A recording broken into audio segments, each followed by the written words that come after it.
Not today. That's okay. Entire staff, and to be able to get all four really good guys that wanted to be part of the Razorback family. Appreciate it. Hey, Kyle, can I before there's another question, can I kind of jump in and make a little announcement? You bet. Go ahead. So I just wanted everybody to know that Isaiah Joe has submitted his paperwork for the NBA draft. He will not hire an agent. He'll keep the door open for a possible return to college. Isaiah and his family, they want to gather as much feedback as they possibly can. They want to learn through this process, and then make a decision whenever that time comes, whether to keep his name in the draft or to come back to the University of Arkansas. So I wanted to. That paperwork was submitted today, and so we're want to support him and we had a Zoom call today with our current team, and Isaiah was on it, and he'll remain part of everything that we do going forward. He'll just kind of have a dual role in pursuing that goal as well as doing anything that we do as a program as well.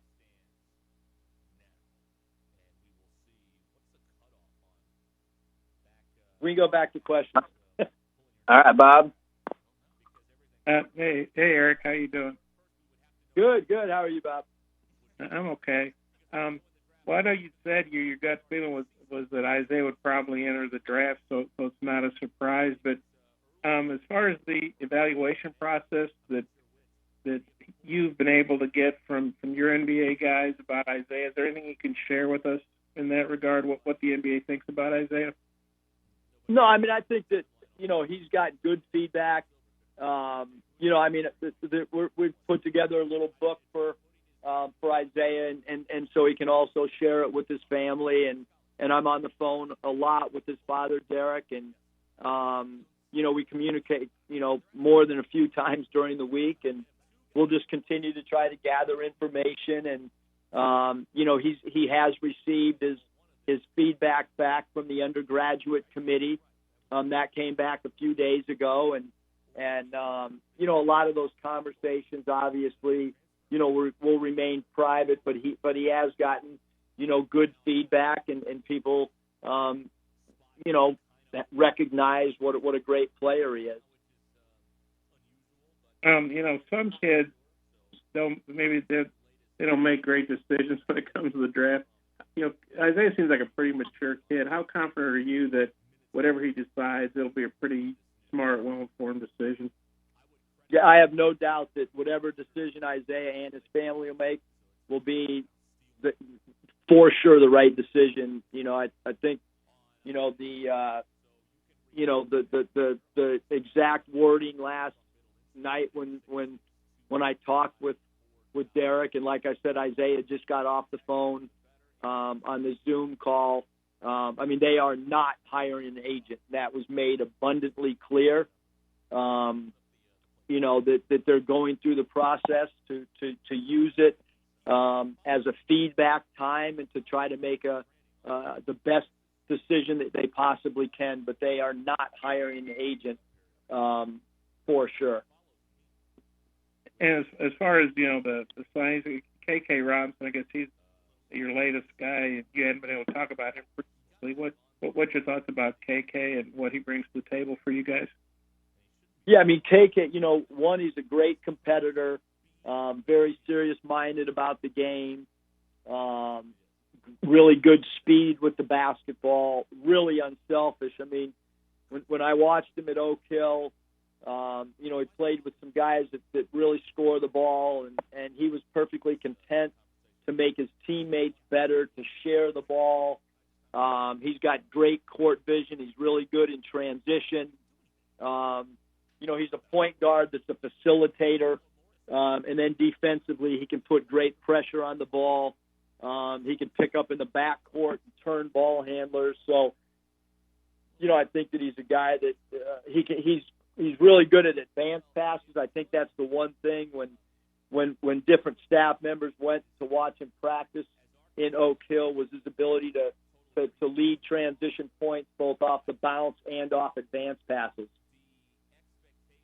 And then, obviously this season you guys did a really nice job of adjusting with a lack of depth and lack of size. Looks like, or how well do you feel like you addressed those two issues in particular with this entire signing class?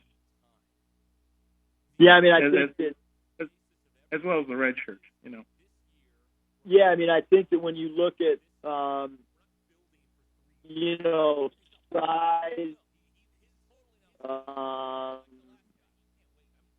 with this signing class, obviously, you start with Jalen at his size, Jalen Williams, and at 6'10", and the ability to play a couple different positions, and Moses gives us great size at 6'6", 200 pounds, and then you look at Devo Davis is long at his position, and obviously Jalen Tate.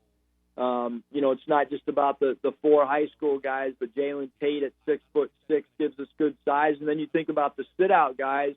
Vance Jackson as another guy that was a grad transfer commitment at 6'9", and then 7'2" sitting out. Connor and Bebe gives us some size as well. So I think our roster looks significantly different than last year.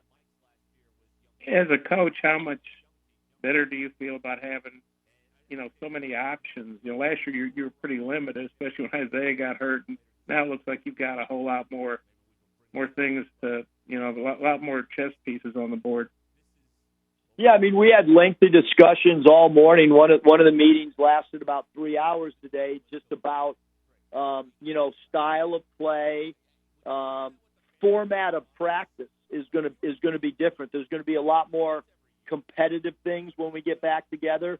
There'll be a lot more 5-on-5 than what we did last year, where last year was a lot of station work. But because of our depth and lack of depth last year, we had to do a lot of 4-on-0 technique work in stations, and now we're going to be able to teach more instead of teaching parts of an offense or parts of a defensive scheme.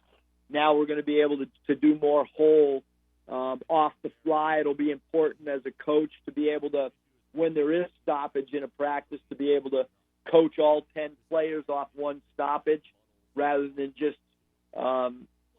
teaching 2 or 3 guys at a station breakdown. I'll be much more involved in practice, than maybe even what I was this past year.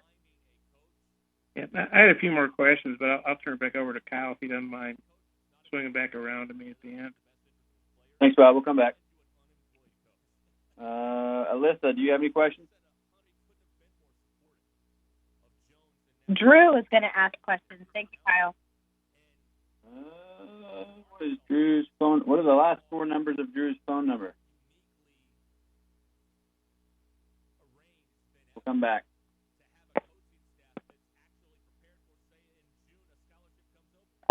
Nate, do you have any questions?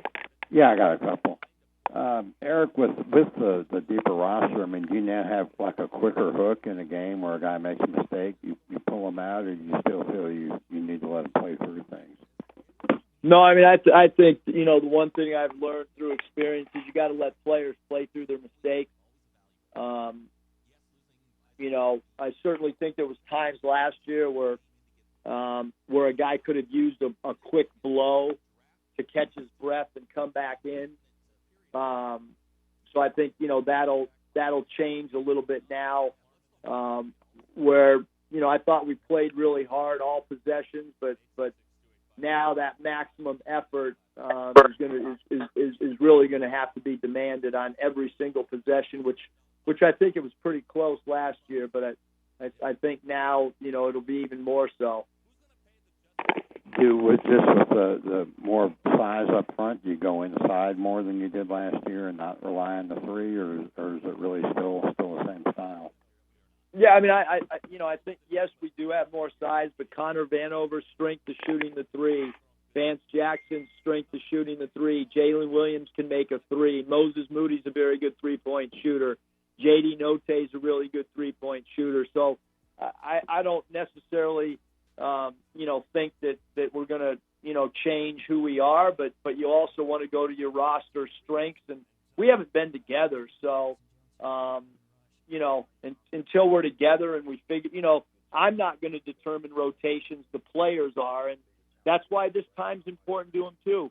Who's working on their ball handling in their driveway? Who's running on their own? Who's going to come in the best condition? Who's getting shots up in their driveway? All those things become important. Thanks.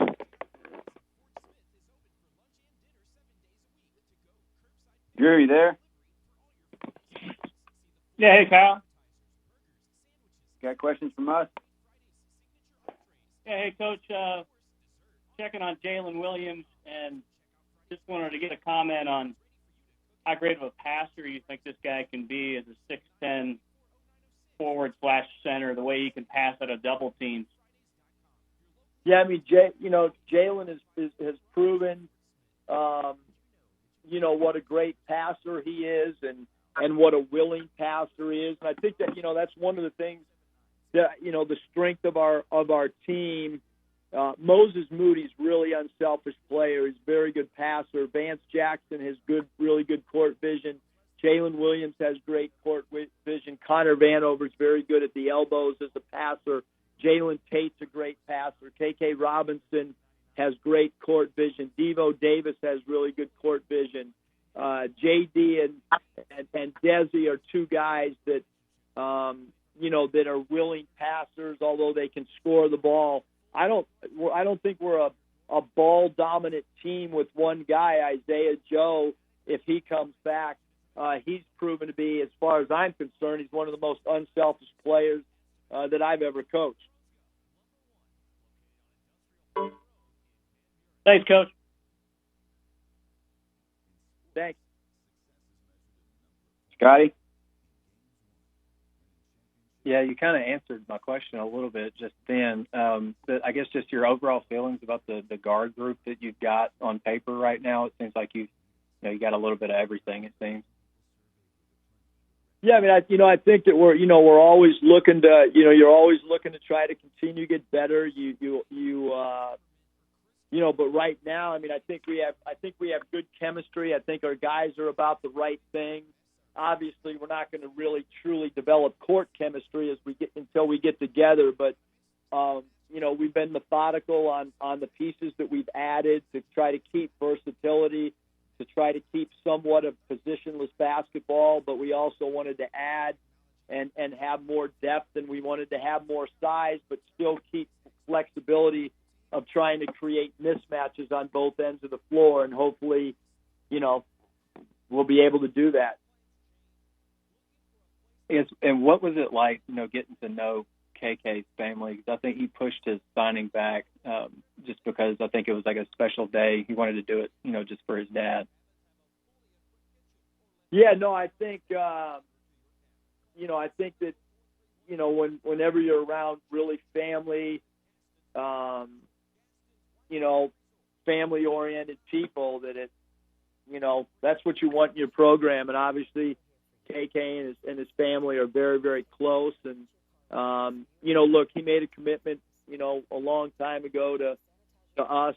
And so whether we got the paperwork back on the first day or today was we understood, both he and Moses, that they were fully committed, and it was just a matter of when the paperwork came in, not if it would come in. And the commitment from all these guys, like they've wanted to be here. And that's probably, the coolest thing of all of this is just, we never worried about these guys joining us. We felt like they've been all in from the time they made the verbal commitment. Thanks. I've got one more. I'll wait for a little bit later. Go ahead, Scotty. Go ahead and knock it out. You've got one more. Yeah, I was just going to follow up with you. I think the teleconference about a month ago, what you think you learned about yourself as a coach your first year here. I mean, I think you're always trying to evaluate. We've gone back, and I'm about halfway through watching the I want to watch the full season by the end of this month. As we get into May, I want to kind of turn the page, but right now I want to use April to go back and look at things we did well, things that we want to improve on, substitution patterns. I want to try to evaluate everything, and certainly, Coach Mosier's been a big part of watching the game tape with me, and Michael Musselman and Pat Eckerman and Hayes and Riley and Coach Ruda. I mean, that group has been in here with me every day this entire month of trying to break games down and dissect them but we feel like we had a really good year. I think there's always areas for improvement and always areas for growth. Thanks so much. Kevin, do you have any questions? No, I'm good. Thank you. All right, we're going back to the well. Bob, do you have any more? Yeah. You're 16. Just kidding. Couple more. Eric, I guess, last year you were really scrambling and you had some good pieces even as late as you got there, but what was it like having a full year, and just how good do you feel about, the guys you targeted and were able to bring in to the class? Yeah, I mean, certainly we feel good about, the class. And like I said, I mean, it's a lot different feeling when you're able to, you're not worried about, moving or anything like that. So, we were able to focus on our roster and have an incredible, our first, incoming freshman class is incredible. And then I think we added two phenomenal pieces in the grad transfer where two guys are immediately eligible. And I think we had some guys sitting out. We were patient with some roster spots instead of taking guys last year that maybe would have just filled a hole for the year. And, we were patient with Connor and JD. And I think those guys are really, really going to be able to help us. And you got, including the red shirts, 9 newcomers that turn, those guys, red shirts have college experience, but they've never played for you at Arkansas, especially when we don't know when you're going to be able to, bring in guys for workouts and stuff. Like normally they'd be working together in the summer. How big a challenge is that with 9 new pieces, try to put a team together under these circumstances we're all under right now? Yeah, I mean, the good thing is I think my background of being in the minor leagues and having I've had a lot of flexibility in rosters, and at Nevada we had a lot of new pieces on certain years. And the good thing is, Connor, Bebe, JD. I mean, those 3 guys, they know our verbiage, they know our terminology. Obviously JD, Desi, Ethan, Reggie, Isaiah. I mean, that's 8 guys. A Mecca, that's 9 guys that can help any of our new guys from a terminology standpoint and so forth. So, yes, we have a lot of new guys, 4 freshmen and Jalen Tate and Vance Jackson that we've got to get up to speed as quick as we possibly can. But I think there's some guys that can really help from a culture standpoint as well. And then I know you said when you got hired, there wasn't a ton of high school players in Nevada, and you had to go out and get guys like California and things. Were you surprised, I guess pleasantly surprised, at how many top high school players Arkansas produces, at a fairly regular pace? Yeah, I mean, I think that we knew, because I had known about the history and obviously when you look at the past of how many great players have come out of this state. We are fortunate that, that there was 4, guys in the top 100 We got all four that were consensus throughout many of the different rankings. Those four guys were the four guys that were pretty consistent being top 100 guys, and we got all of them. So extremely excited about that. It's not often that you can come into a situation and have that many guys within your state and be able to land, all of them. And they did a great job of recruiting each other. More important than anything we did as a staff, it was those four young guys kind of banding together and their families, all talking through the process and obviously three of them kind of waiting to see how we played and see what our culture looked like before signing. Not a couple more off recruiting topics, if that's okay. Corey Williams, I'm sure he was drafted by the NBA and the NFL. What do you think about that? And what was this year like having Corey on staff? What did you feel like he brought to the table for you guys? Yeah, I mean, obviously, Corey is he's really easy to be around. He's got a great personality. I think when you think about his playing career, obviously there's not many people, whether it's Bo Jackson or Deion Sanders or Dave Winfield, there's very few people that are drafted by two sports. Corey's got a lot of great stories from his time in the NBA. He's a former head coach, so that puts me at ease. His wife is a great part of our basketball family. She gets along with everybody. Corey gets along with everybody. Corey is a guy that does a great job with life skills with our players. He's a very spiritual man.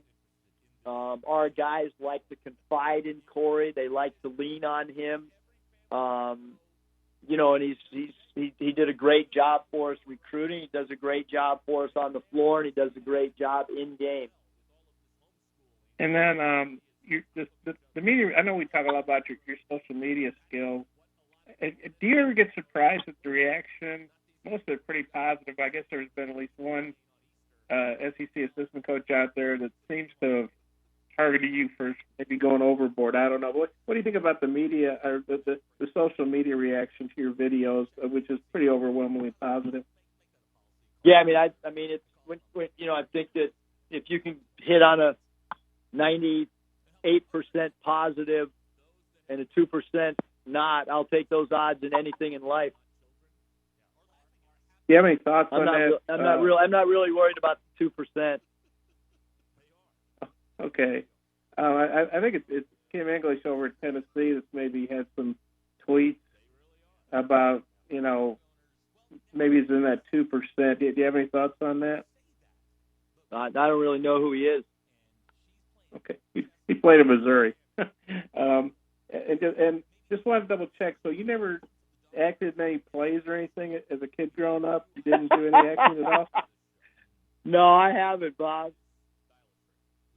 Okay. I might, though. I mean, maybe when I'm retired from coaching, I'll have a late career as an actor.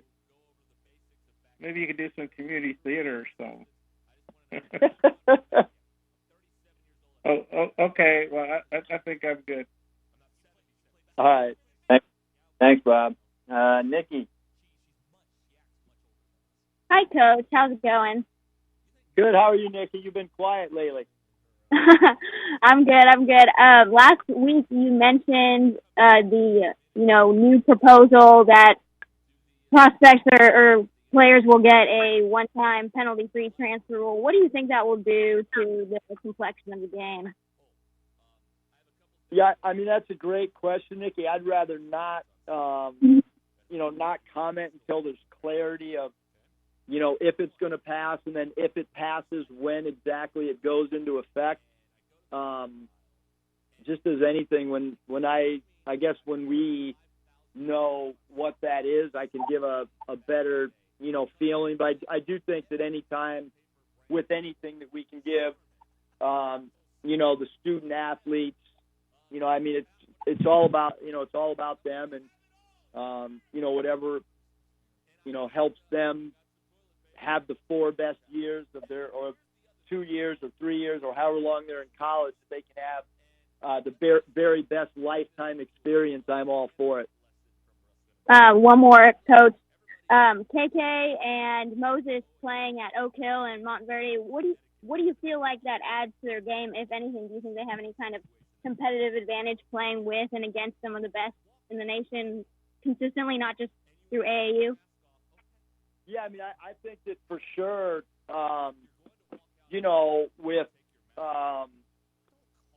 with any player who plays at a high level or has great teammates, and you look at a guy like Moses, I mean, both of them, KK and Moses, they were both really, really, really unselfish on their high school team. And, when you go to college, obviously it's a step up for everybody, but I think both those guys really understand what team basketball is.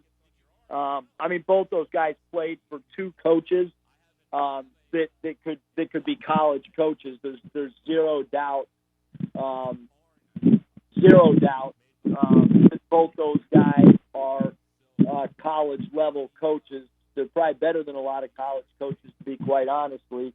And I mean, they're probably better than a lot of college head coaches for sure.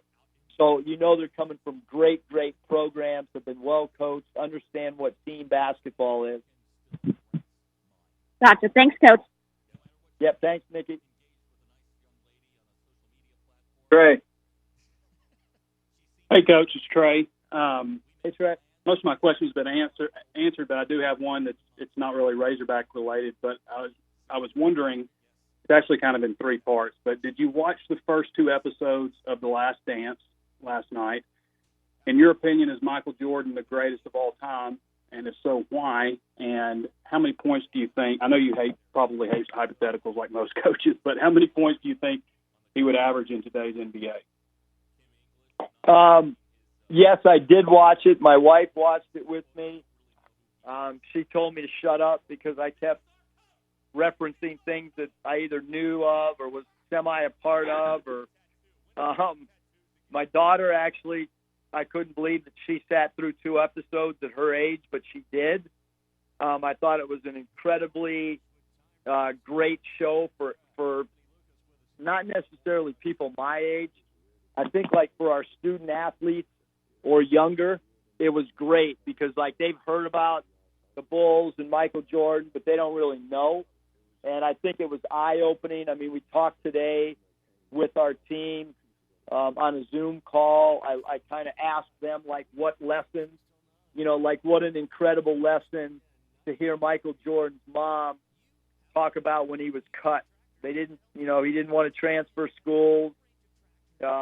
Basically, the family told him to stop complaining and go work hard and earn your way onto the team.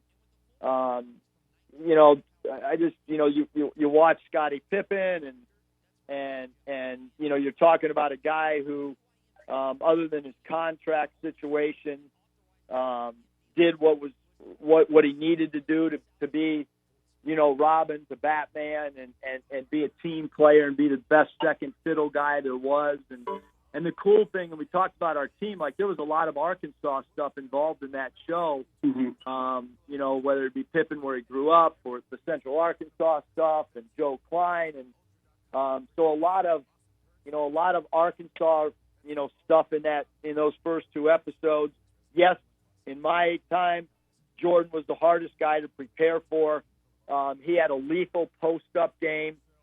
Interesting, I was going through some of my old notes. I obviously tweeted out, the 4 box scores when I was an assistant with Chuck Daly, and we played that particular team when I was with the Orlando Magic, and then I went back and looked at the box scores when MJ played his last year with Washington, and one of the games we couldn't stop him in the post. He just torched us with his turnaround jump shot. I don't know if there's too many players that have ever used the backboard. His shots off the glass were insane.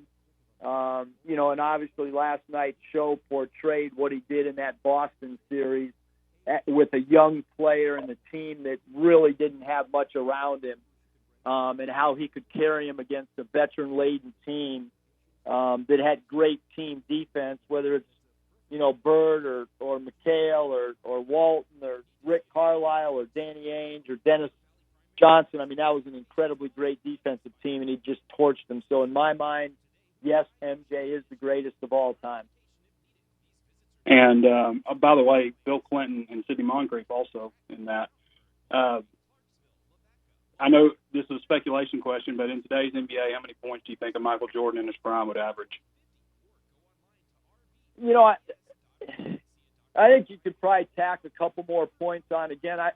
Because I went through all these box scores, and the number of three-point shots that were taken then compared to now is drastically different. I mean, even our Warriors team against the Wizards team when he played for them, we were a high-scoring team. I think we were second in the NBA in scoring that year, and we didn't even take that many threes. So I think you can certainly, tack on a few more points just because I think he would have taken more threes, in today's game. And it just his ability to draw free throws attempted. I mean, he's incredible player getting to the foul line. Appreciate you, Coach. That's all I've got.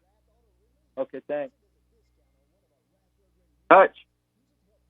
Yeah, Coach, I know you dealt with it at Nevada with guys testing the draft waters, but how do you approach this from a roster standpoint? Do you recruit like you need to fill the Isaiah spot, or would you possibly leave the scholarship open kind of like you did this past year? Yeah, I mean, at Nevada, because we had three guys, it was really problematic, especially because, Caleb Martin was on all draft boards. It wasn't like he was off some. I mean, he was squarely a second round draft pick. And Cody, we felt like he had intangibles and could, and the difference is those guys were going to workouts. We were setting up their workout schedule. Those two and Jordan Caroline's, we were setting them up around their class schedule so they didn't miss classes. So there was a lot of logistical things that went into it. So three guys, I think you kind of got to protect yourself. I think we've gathered a lot of NBA information for Isaiah and for his dad, Derek, to digest. I think we'll just kind of have to play it by ear, but certainly, Isaiah Joe's scholarship is clearly in place at Arkansas. So we're not going to recruit as if he's not here. We will recruit as if he is here. And then if he, decides to go to the NBA, we'll expect our guys on our roster to step up and have an extended role. If Isaiah comes back, then we feel like our team is in good shape. And just, having said that, we're going to continue, to try to put forth the best roster that we possibly can. I'm in the office today. There's been new names in the portal today. We're going to continue to watch film of those guys. We'll continue to make phone calls. We'll continue to work. We'll continue to recruit high school players, JC players, and transfers every day until the roster's set and we're in school. I appreciate it, Coach. That's all I got. Unmuted. Hi. Hey, Coach. So you mentioned the players are going to really determine the rotation, and I know that KK and Moses played together when they were younger. Devontae and Jalen were on the same AAU team, and they played each other growing up. Would you be comfortable to play at a time next season or this season playing 4 freshmen at once? Yeah, I mean, I think it's same thing in the NBA. I mean, if you have really good rookies, you play them. If you have really good freshmen, you play them. I mean, at Nevada, Cam Oliver and Lindsey Drew, my first year at Nevada, you can look at the minutes those two guys played and look at the number of starts they had. I mean, we're certainly going to play the guys that are the best and fit together. And again, I think that, you look at those two guys at Nevada, and you look at their minutes and their number of starts, and whoever fits the best will be the guys that earn the rotation and earn the minutes. I got one more. It's a little off base. I know you've talked extensively of how much your father's impacted your coaching career. How cool is it that you get to share a similar type of legacy with your son, Michael? Yeah, no, I mean, it's, probably the one kind of regret that I have is that my dad wasn't living when I became the head coach of the Golden State Warriors. And I remember taking a little break right before the press conference. I even asked my mom to leave the room.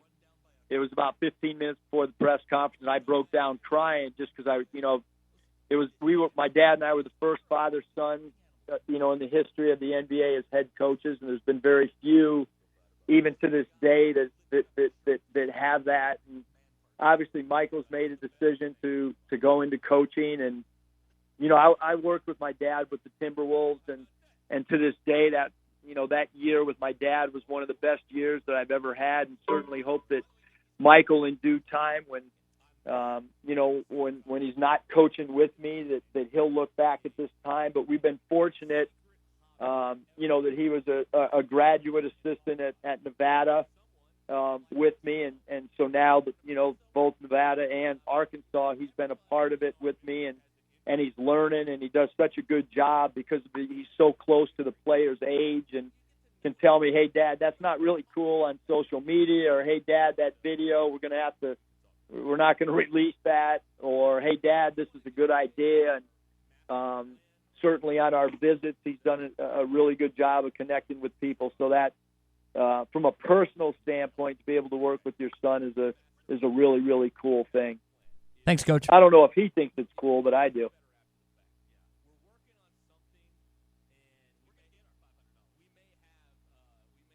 All right, I'm going to open everybody up. Anybody have any more questions for Coach Musselman here before we go? Eric, Thank you. Yeah, this is Bob again. I had one more. Sorry, Bob, I have a question. Okay. Who's that? No, sorry. Go ahead, Bob. Sorry. Oh, okay. Hey, when you tweet out those pictures of box scores, were those like the original box scores from 20 whatever years ago, or had you just made copies of those like off the internet, or how old were those boxes? Those are copies, probably from, I'm going to say, my Warrior days, actually. Okay, so why do you have all of those old boxes?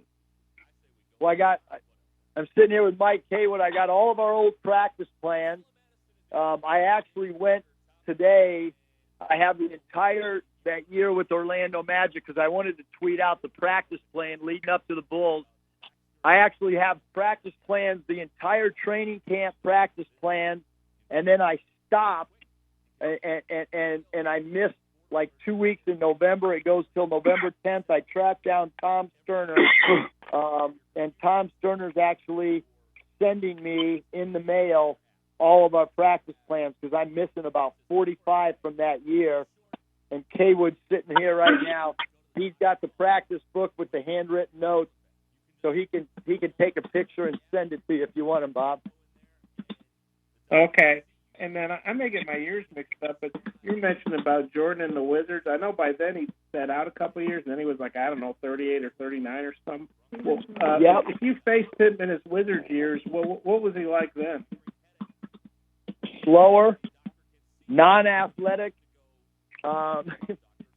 You'll see on Sunday because I'm going to tweet out the box scores from those games, but our whole game plan was to try to get out and transition as much as we could. We didn't want to play in a half-court game. Actually, Earl Boykins played one of our two games against the Wizards. Earl completely dominated the game in about an 18-minute segment. But Jordan's post-up game was incredible. He had just kind of lost his ability to draw free throws attempted at that particular stage. So at that point, you wanted to run and kind of wear him out. Wear him out, get him in transition, not allow him to get in the half post up, really. But he was still pretty good even at that advanced stage in your mind. Yeah, I mean, he was. I don't know what he averaged that year, but I think he had like 18 against us one time and maybe 21 the other game. So he was still pretty doggone good. Trust me. Oh, okay. Thanks, Eric. Thanks, Bob. Hey, Coach, there's a carpool video out. The parade. Whose idea was that? Mine. We just saw it. It was mine. I got some good neighbors. Coach, Coach, you mentioned how Isaiah was going to explore the draft. Any updates on Mason, or do you expect him to just go ahead and pursue the NBA? Yeah, I expect Mason to pursue, but it's up to Mason to make his decision, and make it public whenever he's ready to. But certainly Isaiah and his family have made it very clear to me, what they are doing and how the process will go. So I guess Mason will probably at some point reveal exactly what he's going to do. Appreciate it. All right, this is Pete. I have one question. I don't know if you've already been asked this, Coach, but during the evaluation process on Moses Moody, what kind of stuck out to you? On Moses? Yes, sir. I think that, just his ability to be a three-level scorer. I mean, we love his size at 6'6". He's done an incredible job of adding strength and weight. He's up to 200 pounds now. I think he's an extremely underrated offensive rebounder. I think he's extremely underrated with his stuff around the rim, his flip shots. We all know he's a great three-point shooter. His three-point percentage at Mountain Bird tells you that. We know he's a very, very good free throw shooter. His percentages tell you that. I think he can be a really good defender with his length. I think he'll be an excellent defensive rebounder at that small forward / off guard spot. So just his versatility. And then I know for sure what a great teammate he is and how unselfish he is and how he plays the game the right way. And he's got a very high basketball IQ. Thanks, guys. All right, last call. Anybody have anything else? Coach, this is Buck Ringo, Times Record, Fort Smith. I want to ask you a little bit more about Jalen Williams because I covered him quite a bit when he was at Northside High School. Jalen could do a lot of things, obviously with a guy his size, he could shoot, he could dunk, but I think one of the things he really improved on as a senior was his outside shooting. He did a good job at times shooting from the outside, so I was wanting to get some thoughts from you on Jalen's all-around game. Yeah, no, I mean, we feel like he could play a few different positions. We don't think that he's just a one-position player. Certainly his ability as a passer, his willingness as a passer, his ability to make three-point shots, makes him even more of an intriguing prospect. He seems to, he always texts back, he calls back, he's very engaging. Both his parents are excited about him coming to Arkansas. Defensively, I know on that senior night, I think it was 31 seconds. He had an incredible shot block. They go down the other end. There's an offensive possession. They come back. Opposing teams got an opportunity to tie the game or win it. He does an incredible job of coming over from the weak side. He takes a charge, and this was after the possession before that he blocked the shot. I'd say, 10 out of 11 players would have come over and tried to block a shot again because he was coming off of a blocked shot the possession before, but he took the blow in the middle of the chest, took a charge, 2 game-winning plays at the defensive end, and that particular night, those 2 plays stood out to me as winning plays in a big game with a great crowd.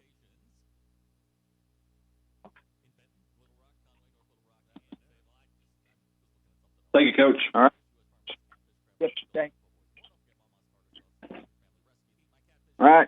That's going to wrap us up. Mus, thanks for the time. Thanks. Appreciate it.